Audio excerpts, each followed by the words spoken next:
Hello, hello, hello.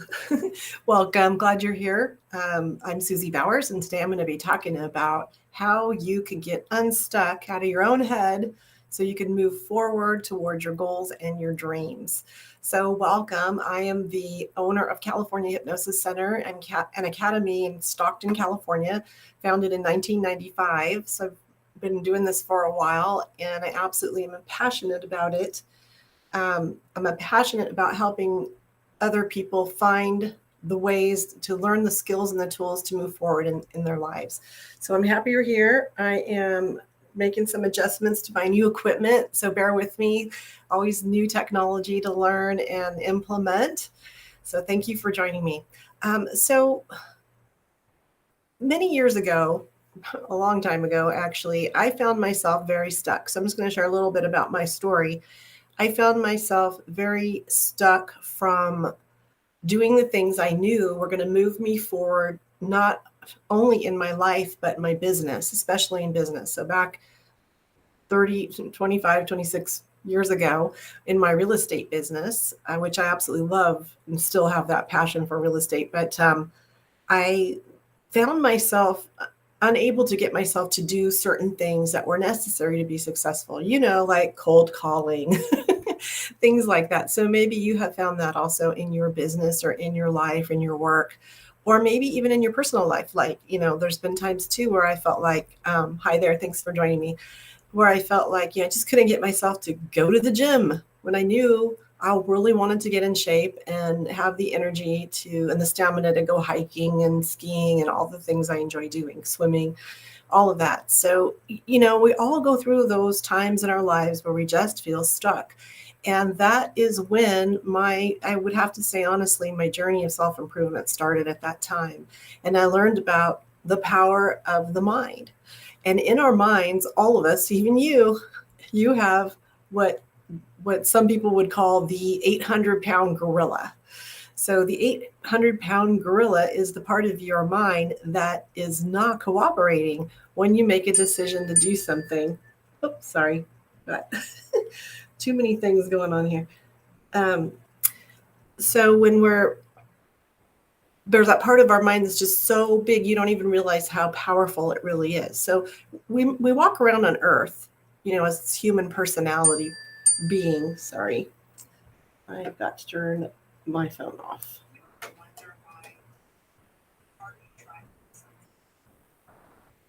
Okay, bear with me, just technology things going off. So I forgot to turn my phone off. So important safety tip: when you're doing a live video, make sure you turn your phone off. Happens to all of us, right? Anyway, so we have more than one part of our mind. And our brain is like, our brain is not our mind, just so you know. The brain is not your mind. The brain is like a processing energy center unit that helps us to use our mind as we're walking around on the earth plane here. So we have more than one aspect of our mind. In fact, we're probably more like 20 minds.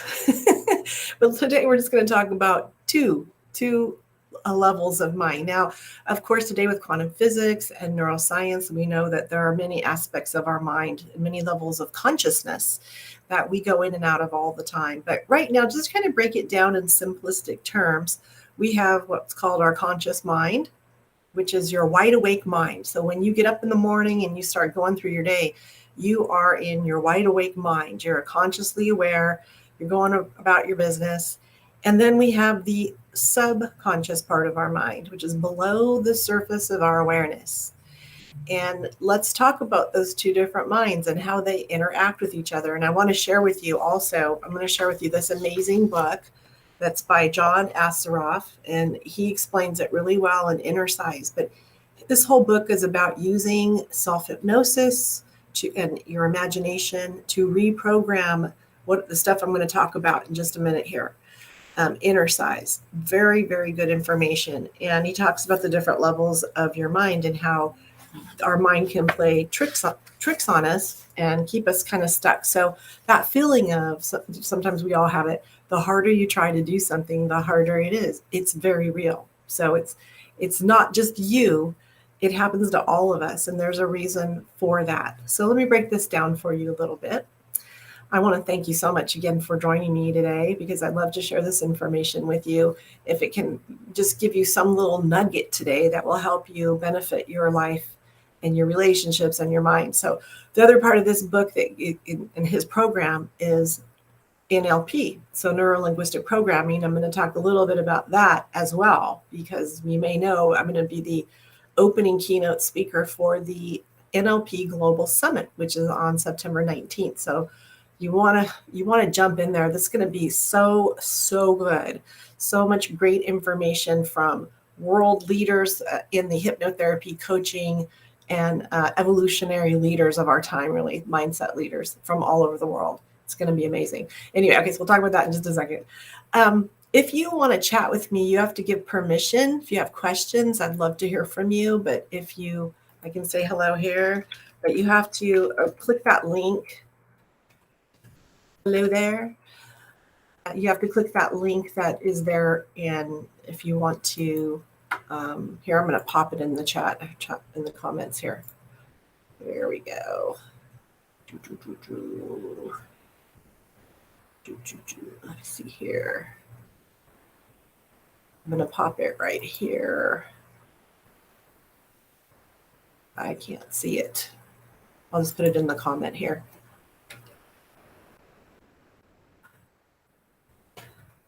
I don't know if you can see that or not.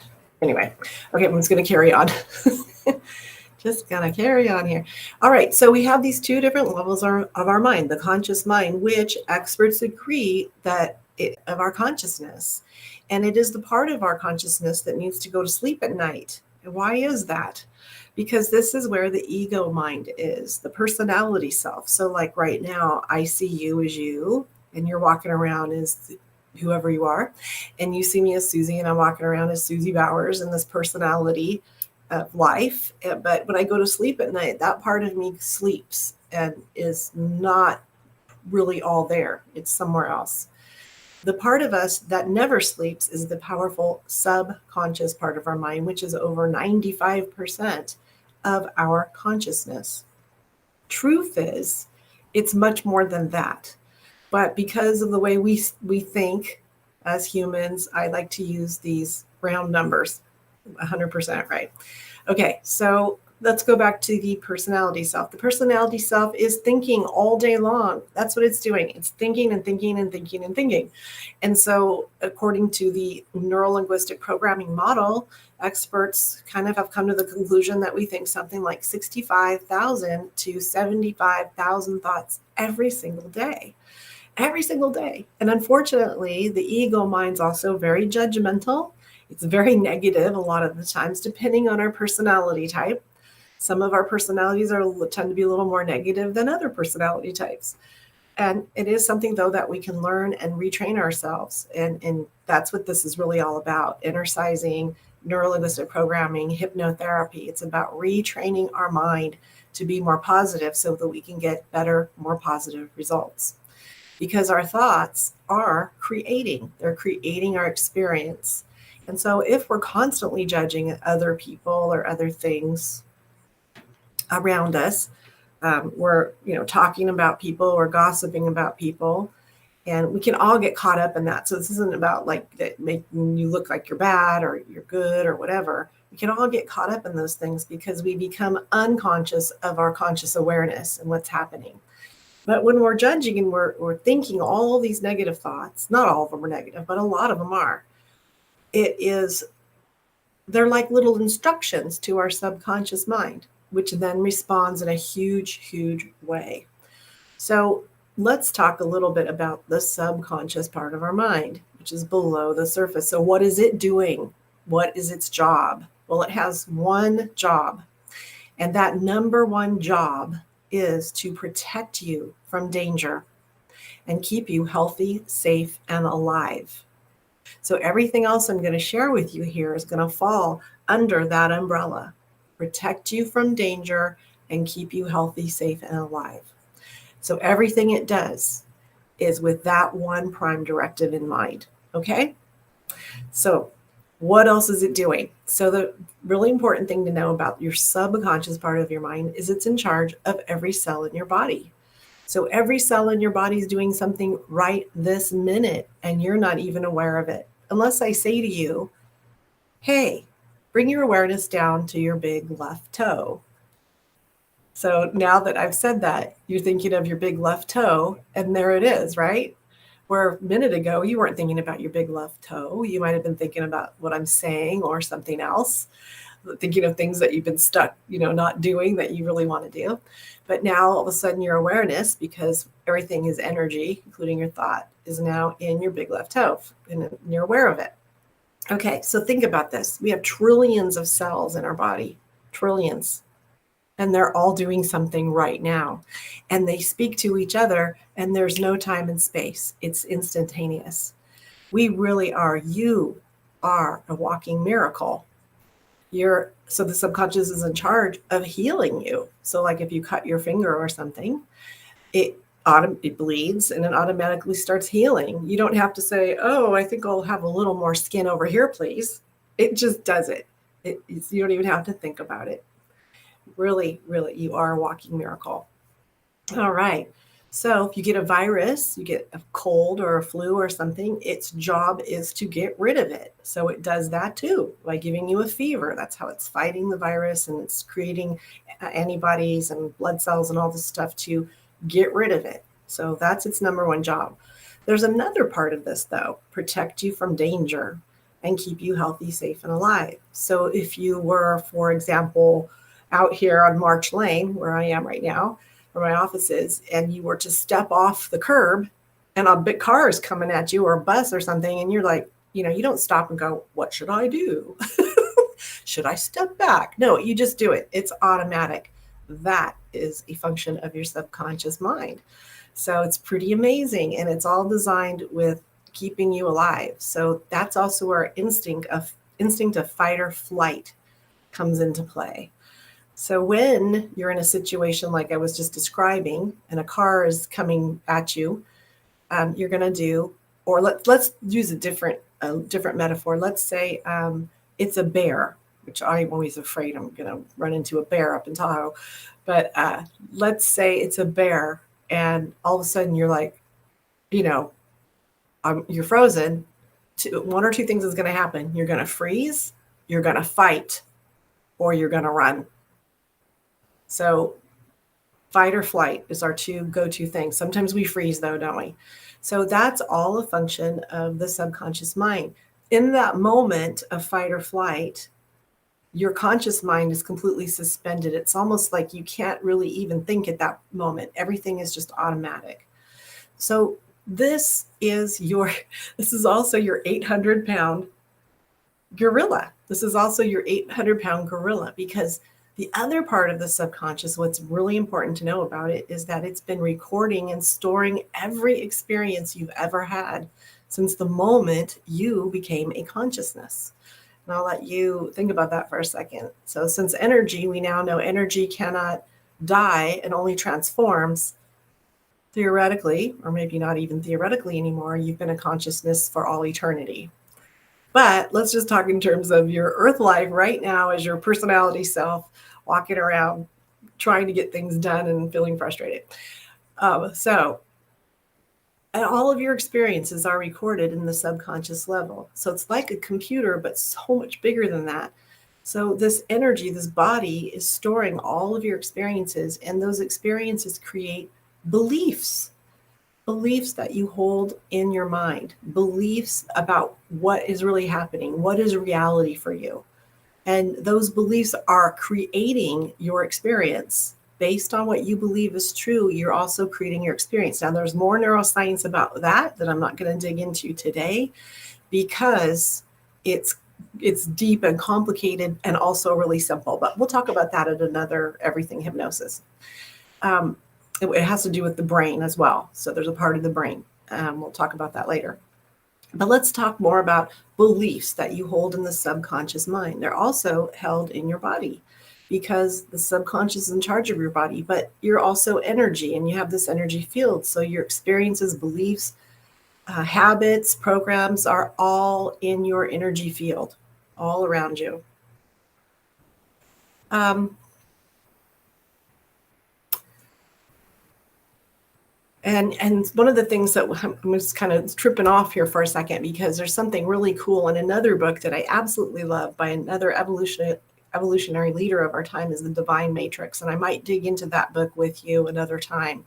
But in experiments that were done by the US government and then the Institute of Heart Math and some other organizations, we discovered that energy is everywhere all the time in without time and space. There's no lag time between our thoughts and reaching a different destination, which is very, very interesting. But it's a little bit beyond what I want to talk about here today. But I want you to understand that these beliefs that you have are also habits. So your habits are also stored in the subconscious level. So think about this. This is really important to understand too. Everything we've ever done as human beings, we have failed at.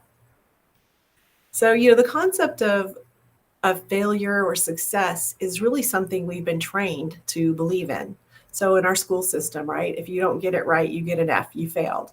If you do get it right, then you get a passing grade and you're moving on.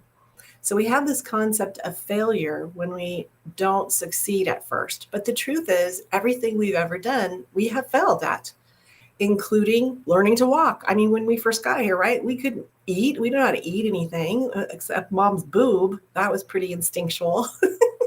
But, learning how to eat was messy. Learning how to crawl was messy.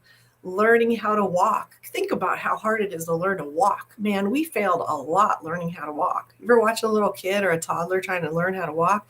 They fall down a lot. And it's not pleasant. I mean, they fall down, they bump their head, they scrape their knee, they hurt themselves a lot. And all of a sudden they go, this is too friggin' hard. I'm not doing this. I'm just not going to walk. I give up. That's it. I fail. It doesn't happen, does it? Never. Eventually that child's going to walk. And some of them are very determined. In fact, my two oldest kids started walking at 6 and 7 months old. They popped out of the womb and were running. Believe me, I was tired. But we fail a lot. So there's no such thing as failure. That is a made up concept. It is totally made up by our personality or ego selves. So everything is about what? Growth and learning. Everything is about growth and learning. So eventually what happened when you learn to walk or brush your teeth or eat or anything else, it went from the conscious level, that little less than 5%. It went from that area of your brain, your mind, into the subconscious, where it now became a habit. So those are now habits. You don't really think about brushing your teeth anymore. You just do it, right? You don't think about walking. You just do it. You don't think about any of those things, like driving a car. I remember learning to drive a car. Oh my gosh, OMG. My dad was not very complimentary. It was back during we didn't have automatics then. We had stick shifts. And it was like, give it gas, let out the clutch, give it gas, stop, put the brake on.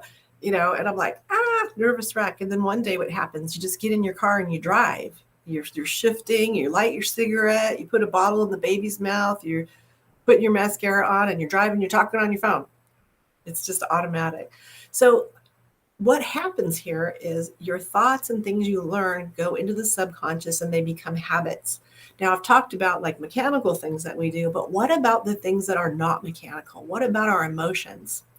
So we have an experience as the personality self that perhaps is not that pleasant. And maybe we get a belief about, oh gosh, maybe that person doesn't like me. Maybe I'm not lovable because that person's being mean. Basically, they're just having a bad day. But we internalize it, and then we start to have these beliefs about people and about experiences and about maybe our coworkers, our family members. And then we start to perceive everything from that level of belief. And so this is how we start creating our own experience. So when you decide, you make that decision, let's use getting in shape as an example. I've decided I need to get 20 pounds off, and I'm going to start working out every day, and I'm going to eat healthy. I'm going to stay on my diet. And you're like all gung-ho about it. You tell everybody, that's it, I'm going to get this weight off. And you're excited about it. And then you don't. You just don't do it. You all of a sudden, things that you shouldn't be eating are there. popping into your mind, and you don't stick with it, and you don't get yourself up early enough to go work out. And so then you start to feel bad. You feel like a failure, but the harder you keep trying to do it, the harder it becomes. And that is the 800-pound gorilla that's in your subconscious mind. So if the subconscious mind is not on board with what you have decided to do, because there are some hidden emotions and beliefs below the surface, such as it could be an emotional attachment. What if I get in shape and I look fantastic, and then I'll get unwanted attention? Because in the past I got unwanted attention and it was very uncomfortable and painful. So you see how those beliefs can work, and it can work in anything, any area of our lives. So how do you get this 800-pound gorilla? How do you get this subconscious mind and those beliefs to be on board with your decision? That is the question. That's the most important question. And that is where using the power of your own imagination, doing your own self-hypnosis is going to help you. Because the subconscious part of your mind, which is really cool, does not know the difference between what is real and what you imagine. And fortunately and unfortunately, most of the time we're imagining what we don't want, right? We're sitting here thinking, and judging and judging and judging. It's good, it's bad, it's black, it's white, it's up, it's down, it's pretty, it's ugly. I don't like her. Did she look at me? I don't think I like what she said. I should have said this.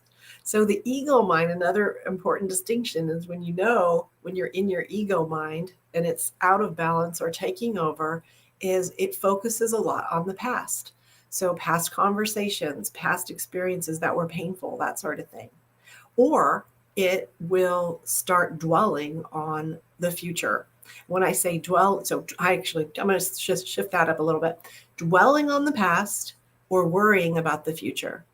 So you're not powerful in either one of those spaces, and because the past is over. And so learn from it, whatever you need to learn so that you can do things better next time, because it's all growth and learning, right?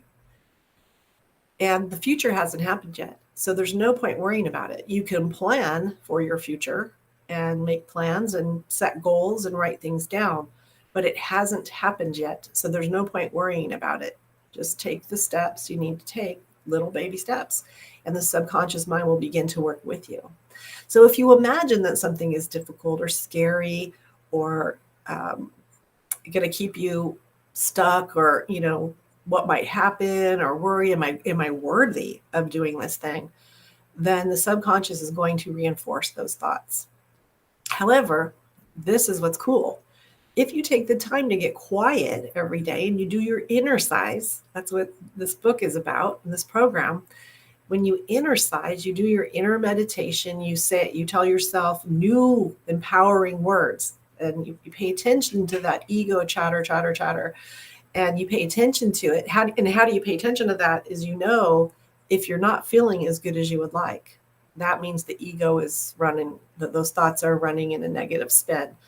And so how you change them is you get quiet, and you do that by taking some deep breaths. That's the easiest way to do it. Take some deep breaths, do some Innercise work, and put those positive affirmations in your mind, and pay attention to those thoughts that are not in alignment with your goal.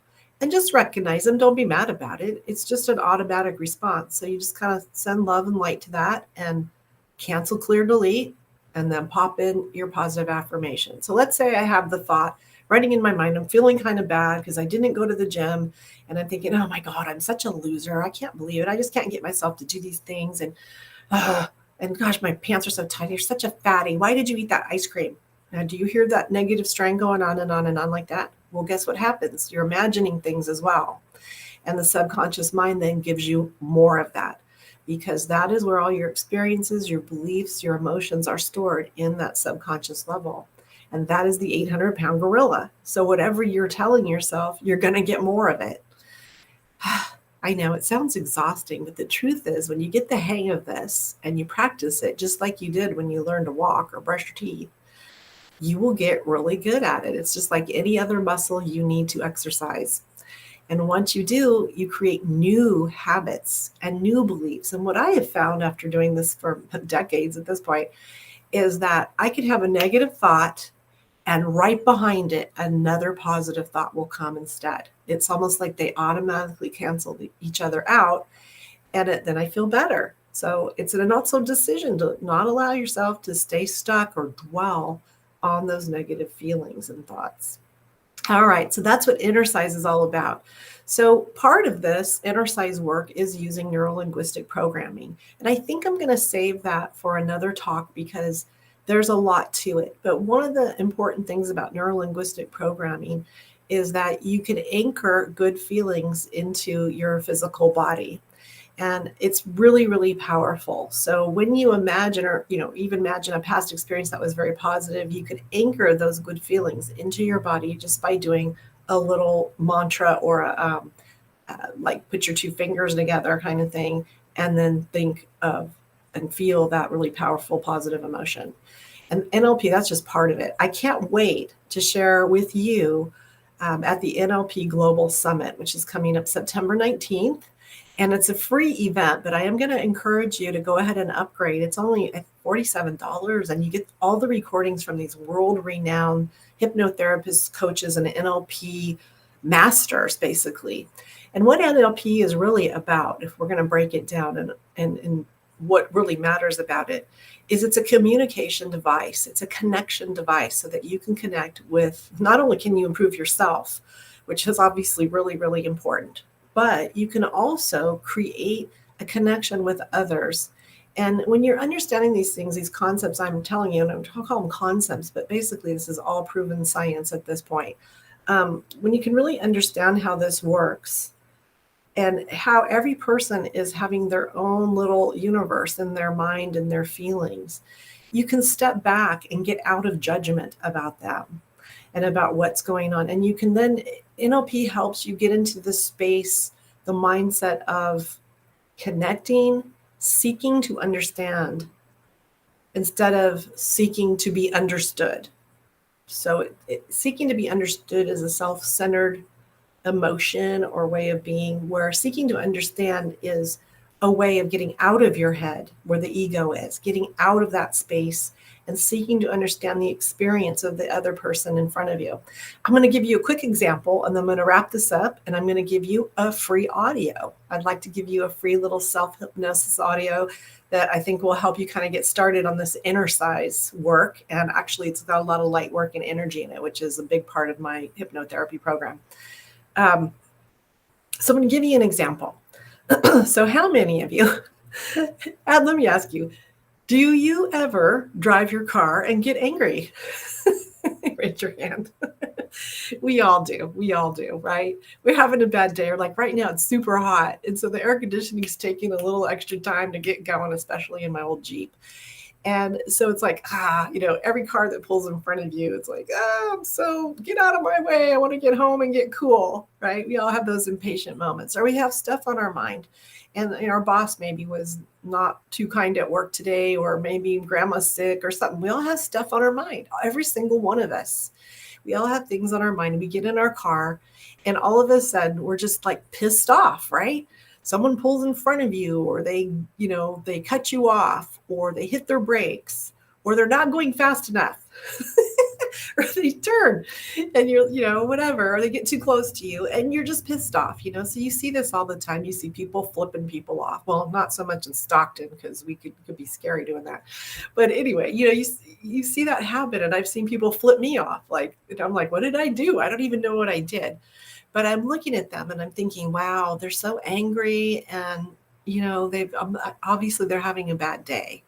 And so I could get mad, right? I could get mad, and sometimes I do, and I'm go home, and then it ruins, it gets me in a bad mood. I'm like, oh, that's so and so, that's so and so. But see, it gets you stuck in this negative energy. That's not going to work. That's not where we need to be to manifest and to attract good things into our life and to feel groovy. So another way of doing it, the NLP way, is to recognize that that is not about you. That person's having their own little reality. They're in their own universe right now, and they're having a bad day. It never was about you. Never was. But we take things personally, and that is the ego. So anytime you feel offended or you're taking something personal, you are in your ego and it's out of balance. And that's never, ever going to make you happy. The NLP way is to seek to understand that that other person that flipped me off, perhaps they just found out their wife has cancer, terminal. We don't know. Or maybe their dog just died. Or maybe they're just not feeling good about themselves. They were beat up as a kid. We just don't know because we're not seeking to understand when we're taking things personally. So think of this, and I'm going to talk about this tomorrow. Ashling is going to interview me tomorrow. Hope you can join us there on the NLP Global Summit group. It's a free group. You can come join it. She's going to be interviewing me tomorrow. And what I'm going to be sharing is all about the golden rule. What's the golden rule? We were raised with it, right? We've all heard the golden rule. Do unto others as you would have them do unto you. Now, are you living the golden rule today? Did you start your morning living the golden rule? Or did you start your morning just like, get out of my way? So just to keep that in mind, NLP, to me, neuro-linguistic programming are the tools that are so amazing so that we can actually live the golden rule in our lives. And then what happens is the most amazing thing. When we are living our passion and we're living our truth and seeking to understand instead of seeking to be understood, it raises our vibration. It raises our vibration up. The things that our goals that we set to do get easier. All of a sudden we find ourselves moving forward. And quick share here, and I'm going to be talking about this. We're going to be digging into this program for probably the next month or two because it's so good and there's a lot of great goodness in here. But I did this program with John Asseroff a few years ago, and I did the whole Innercise program. And I hadn't really connected the dots till just recently, but my whole business and my life and everything has just taken off in such a great way ever since I did it. And it's powerful stuff. It's stuff I already knew from hypnotherapy, but we're always learning, right? Everything's about growth and learning. So I'm always seeking out new coaches so I can bring even more goodness to my clients and really learn it myself, really walk my talk. So anyway, it's going to be a lot of fun. All right, so let's see if we can tame the 800-pound gorilla. Here, let me pop this up here. I'm going to give you for free hypnosis audio. You can go to my website, susiebowers.com, and up in the top, there's a button to get your free hypnosis audio. And it is a self-healing audio I made a few years ago. It is so full of light and relaxation and goodness. It's a great way if your mind's really busy. A guided visualization type of meditation is best for you. As you get better at quieting your mind down, then there are some other really key, like supernova, fabulous, earth-shattering ways to meditate. But this is a good place to start. So I hope you'll grab that at susiebowers.com. And that way, too, I can stay in touch with you. So, all right, if you have any questions, just please drop me a note, shoot me a private message. I'd love to hear from you and how you're doing. And hopefully, if some of this information is helping you today, I would really love to hear about that too. And so that's why I'm doing this. All right, have a great rest of your day. And hopefully you can join us tomorrow at the NLP Global Summit. So join the Facebook group if you'd like. We've got a lot of members there. We've got some amazing speakers. So I'm going to be interviewed tomorrow afternoon at 1:30 Pacific time if you want to check that out. Or join us at the NLP Global Summit. Get your free ticket and upgrade to your premium pass so you can get the recordings for the next year. All right, I love you. That's it for me today. Have a great day. Love you. Bye.